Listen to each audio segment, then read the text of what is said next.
வாய்க்கு வந்தபடி பேசுவதற்காக திராவிட முன்னேற்ற கழகம் போடுவது ஒரு கபட நாடகம். அதை கேட்டால் திராவிட மாடல் அரசனுடைய கூட்டம் என்று சொல்லுகின்றார்கள். பாரதிய ஜனதா கட்சியை பொறுத்தவரை மிக பெருமையாக இந்த மேடையின் மீது நின்று கொண்டிருக்கின்றோம். மேடையின் கீழே நீங்க உட்கார்ந்துருக்கீங்க, பெருமை. அதுக்குள்ள ஒரு தைரியம் வேணும். ஒரு தலைவனை பற்றி பேசுவதற்கு, ஒரு தலைவனை பற்றி பெருமையாக பேசுவதற்கு பாரதிய ஜனதா கட்சியினுடைய தொண்டனுக்கு நெஞ்சுரம் இருக்கிறது.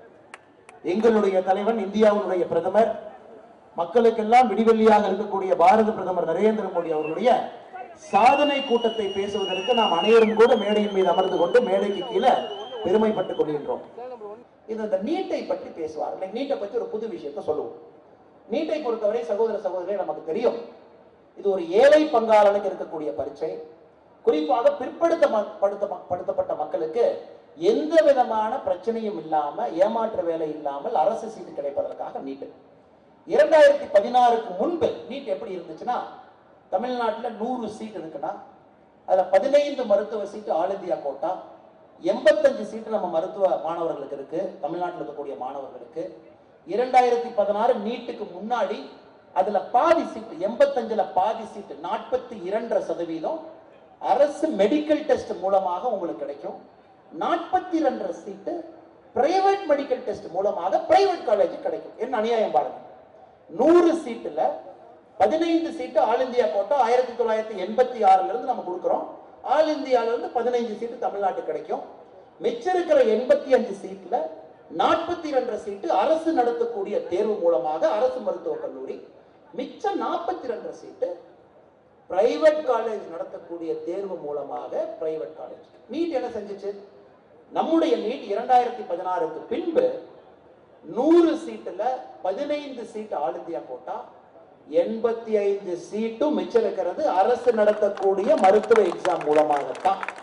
இல்ல டிஎம்கே பிரச்சனை எங்கிருந்து வந்ததுன்னு பாருங்க.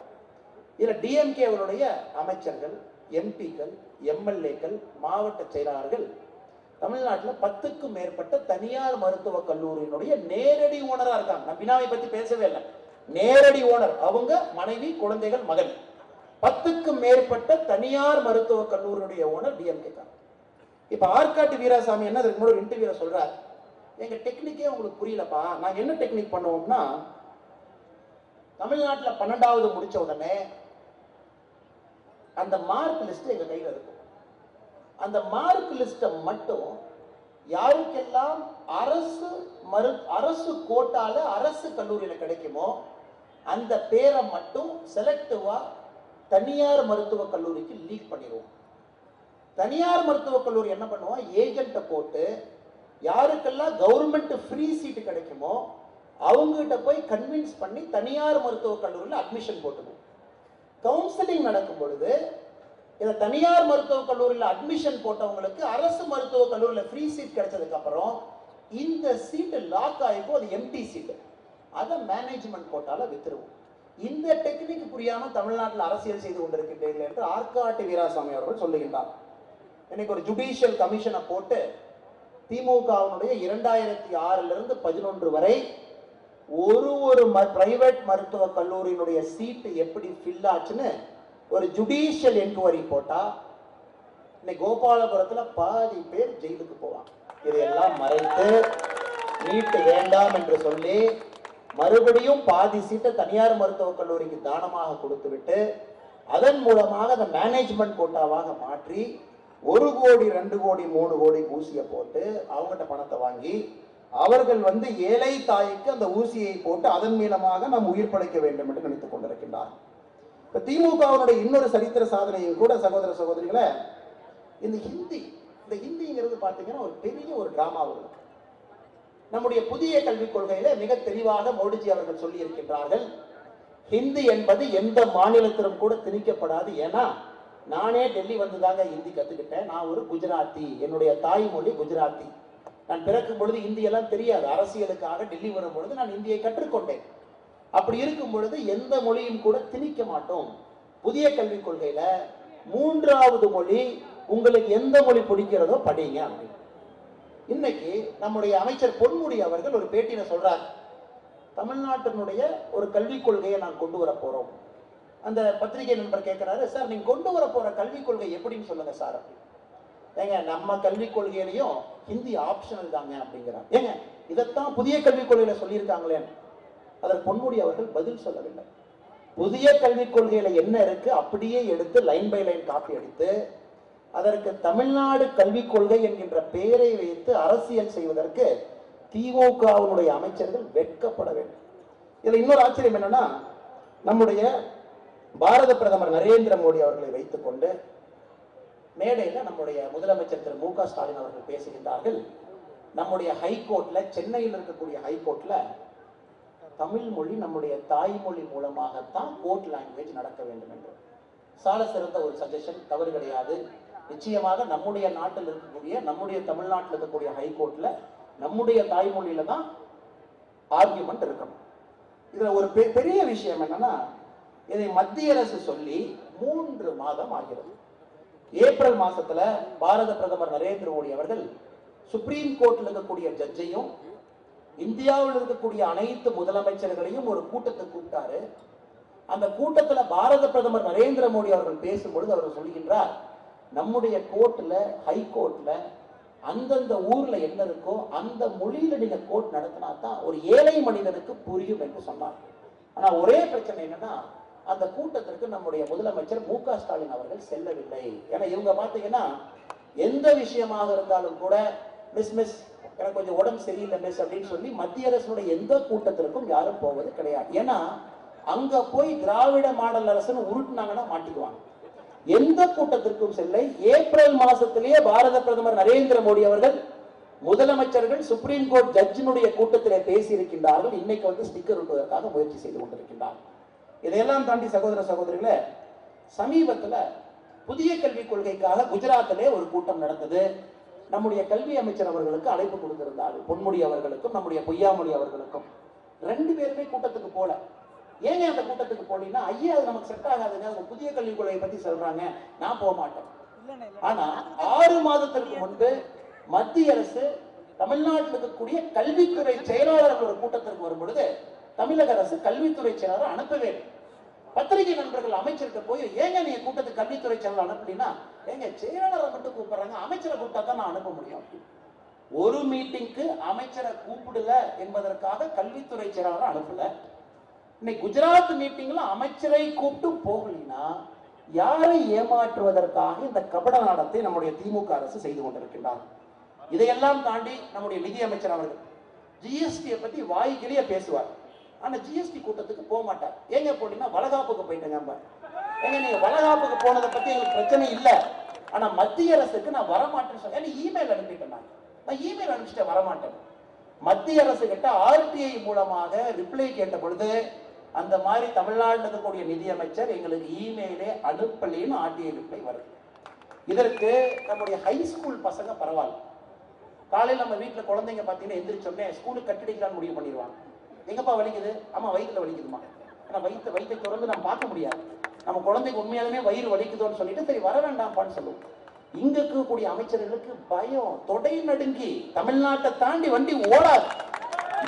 மிஞ்சி போனா சென்னை பார்டரை தாண்டி வண்டி இறங்காது. குஜராத் மீட்டிங்கு போக மாட்டேன், டெல்லி மீட்டிங்கு போக மாட்டேன். பாரத பிரதமர் நரேந்திர மோடி அவர்கள் சுப்ரீம் கோர்ட் ஜட்ஜி மீட்டிங்ல என்ன பேசினாருன்னு தெரியாது. பிராந்திய மொழிகளிலே ஹைகோர்ட் இருக்க வேண்டும் என்று புரியாது. புதிய கல்விக் கொள்கையிலே இந்தி என்பது ஆப்ஷனல், திணிக்கப்படாது. யாருக்கு வேண்டுமோ படிங்கன்னு சொல்லிட்டு இருக்கோம், அது தெரியாது. மாத்தி உளறி ஒரு நாளாக இவர்களுடைய காமெடி என்பது இப்ப வடிவேல் அண்ணன் நடிக்கல அப்படிங்கிற குறையை திமுக அமைச்சர்கள் பூர்த்தி செய்து கொண்டிருக்கிறார்கள். இப்ப திமுக அமைச்சர்களுக்கு புதுசா மேடையில் பேசும் பொழுது சமீப காலமாக ஒரு 2-3 வாரமாக புதுசா என்ன பேசுறாங்கன்னா, நீங்களாம் ஹிந்தி கத்துக்கிட்டீங்கன்னா இந்த பானிபூரி விற்கிறான்ல அந்த மாதிரி. இதுல ஹிந்தி கற்றுக்கொள்வதை பத்தி பிரச்சனை கிடையாது. பிடிச்சிருந்தா கத்துக்கலாம், பிடிக்கலைன்னா வேண்டாம். யாரும் கூட இந்தியை திணிப்பதற்கு பாரதிய ஜனதா கட்சி அனுமதிக்காது. இதில் அனைவரும் தெளிவாக இருக்கின்றோம். ஆனா நீ பானிபூரிக்காரங்களுக்கு கம்பேர் பண்றீங்கன்னா உங்களுடைய மைண்ட்ல என்ன விதமான எண்ணம் இருக்க வேண்டும்? கடினமான வேலை செய்யக்கூடிய சகோதரர்கள், கடையில பஞ்சர் ஓட்டுற அண்ணன், பஜ்ஜி போடுற அண்ணன், கொய்யாப்பழம் விற்கிற அக்கா, அண்ணாச்சி பழம் விற்கிற அண்ணன், பானிபூரி விற்கிற அண்ணன் உனக்கு கேவலமாக தெரிகின்றாங்க. நீ வாய்க்கு வந்ததையெல்லாம் பேசுவ, கடைசியில் நீ பானிபூரி தான் வைப்ப. இன்னும் 1 மாதம் போனா நீ கடைசியில் பஜ்ஜி தான் வைப்பேன். இந்த ஒரு விஷயத்திலிருந்தே தெரிகிறது திமுகவினுடைய ஆட்சி என்பது சாதாரண மக்களுக்கு விரோதமான ஆட்சி. கடினமாக வேலை செய்து அதன் மூலமாக வரக்கூடிய பணத்திலே என்னுடைய குடும்பத்தை நடத்துகின்றேன் என்று எந்தெந்த மனுஷன் சொல்றானோ அவர்கள் அனைவருக்கும் கூட எதிரான ஒரு கட்சி இருக்குன்னா அது திமுக மட்டும்தான். இதை தாண்டி திமுகவுடைய ராஜ்யசபா எம்பி TKS இளங்கோவன் அவர்கள் சொல்லுகின்றார், இந்த ஹிந்தி எல்லாம் கத்துக்கிட்டீங்கன்னா நீங்க சூத்ரா மாதிரி. சூத்ரா என்பது ஜாதிகள் அடிப்படையிலே இவர்களே சொல்லக்கூடிய கீழ் ஜாதின்னு இவரே சொல்றார். திமுக காரனுக்கு மட்டும்தான் அந்த கட்சியை ஜாதி கட்டமைப்பால் உருவாக்கப்பட்ட ஒரு கட்சி, ஜாதியால் வாழ்ந்து கொண்டிருக்கக்கூடிய கட்சி, ஜாதியை வைத்து அரசியல் பிழைப்பு நடத்தக்கூடிய கட்சி. என்ன தைரியம் இருந்தா நீ கீழ் ஜாதி என்று சொல்லக்கூடிய மக்களை, நீங்களே சொல்லக்கூடிய மக்களை வம்புக்கு இழுப்பாய், அவங்கள கேவலமா நீ பேசுவாய். இதையெல்லாம் தட்டி கேட்ட சமூக நீதி என்று சொல்லுகின்றீர்கள். எப்படி இதை ஏற்றுக்கொள்ள முடியும் சகோதர சகோதரிகளை? TKS இளங்கோவன் அவர்கள் சொல்றான், நீங்களா கீழ் ஜாதியா? ஹிந்தியை கத்துக்கிட்டா கீழ் ஜாதி. ஹிந்தியை கற்றுக்கொள்வதை பத்தி பிரச்சனையே இல்லை, அதை விட்டுருங்க. யாரோட நீங்க கம்பேர் பண்றீங்க? பானிபூரி பஜ்ஜி வைக்கிறவங்களோட, கீழே இருக்கக்கூடிய நம்முடைய சகோதர சகோதரிகளை கம்பேர் பண்ணி இழிவுபடுத்தி கொண்டிருக்கிறார். இதையெல்லாம் என்ன? திமுகவுடைய MP தயாநிதி மாறன் சீஃப் செக்ரட்டரியை சந்திப்பதற்கு அறைக்குள் சென்று விட்டு வெளியே வர்றாரு. அவர் என்னங்க, சீஃப் செக்ரட்டரி நான் ஒரு பத்திரம் கொடுத்து என் கையை கூட தொட மாட்டேங்கிறாரு, அப்ப நான் தீண்டத்தகாதவனா? எப்படிப்பட்ட வக்கரமான புத்தியை மனதிலே வைத்துக் கொண்டு ஒரு ஜாதியை வைத்து, ஜாதியினுடைய பின்புலத்தை வைத்து அரசியல் செய்வதற்கு, சமூக நீதியை பற்றி பேசுவதற்கு திராவிட முன்னேற்ற கழகத்துக்கு எந்த விதமான முகாந்திரமும் கிடையாது. இதே நேரத்தில் பாரத பிரதமருடைய 8 ஆண்டு சாதனைகளை பாருங்க. அமைப்பு சாரா தொழிலாளர்கள், பானிபூரி விற்கிற அண்ணனாக இருந்தாலும் சரி, பஜ்ஜி போடக்கூடிய அக்காவாக இருந்தாலும் சரி, அமைப்பு சாரா தொழிலாளர்களுக்காக நம்முடைய பாரத பிரதமர் அவர்கள் 2 திட்டத்தை கொண்டு வந்திருக்கின்றார்கள். நாம் என்ன யோசிக்கிறோம்னா, பானிபூரி போடுறவங்களை எப்படி பானிபூரி கடையினுடைய முதலாளியாக்க வேண்டும் என்று நாம் யோசிக்கின்றோம். பஜ்ஜி கடையில வேலை செய்யறவன எப்படி ஒரு ஹோட்டலினுடைய முதலாளியாக மாற்ற வேண்டும் என்று பிரதமர் யோசித்துக் கொண்டிருக்கும் பொழுது இவங்களுடைய யோசனை ஈஸ்ட்ராம் என்கின்ற திட்டமும் அட்டல் பென்ஷன் திட்டமும் கூட அமைப்பு சாரா தொழிலாளர்களுக்காக கொண்டு வரப்பட்டது. இந்த ஈஸ்ட்ராம் திட்டம் என்பது எந்த விதமான அமைப்பை சாராத கட்டட தொழிலாளர்கள், எந்த விதமான தொழிலாளராக இருந்தாலும் கூட அவர்களுக்கு மருத்துவ காப்பீடாக 2 லட்சம் ரூபாய், 60 வருஷத்துக்கு மேல அவங்களால வேலை செய்ய முடியாதுன்னா மாசத்துக்கு 3000 ரூபாய் பென்ஷன் கொடுக்கக்கூடிய திட்டத்தை மத்திய அரசு கொண்டு வந்திருக்கிறது. தமிழகத்தில் மட்டும் 62,30,000 அமைப்பு சாரா தொழிலாளர்கள், 62,30,000 அமைப்பு சாரா தொழிலாளர்கள் ஈஸ்ட்ராம் திட்டத்தின் மூலமாக பயன்பெறாங்க. நீங்க நினைக்கலாம் தலைமையில செங்கல் எடுத்துட்டு போறவங்க, இரும்பு வேலை செய்யறவங்க, கடையில சர்வர் வேலை செய்யறவங்க உங்களுக்கு கீழே தெரியலாம். ஆனா எங்களை பொறுத்தவரை உயர்வானவர்கள் அவர்கள். அதனாலதான் தமிழகத்தில் 62 லட்சம் பேர் ஈஸ்ட்ராம்ல சேர்ந்திருக்கிறாங்க. 62 லட்சம் பேருக்கும் 2 லட்சம் ரூபாய் மருத்துவ காப்பீடு மத்திய அரசு செய்திருக்கிறது. 60 ஆண்டை தாண்டும் பொழுது 61வது வருஷத்திலிருந்து மாசத்திற்கு 3000 ரூபாய் நம்முடைய அரசு கொடுக்கும்.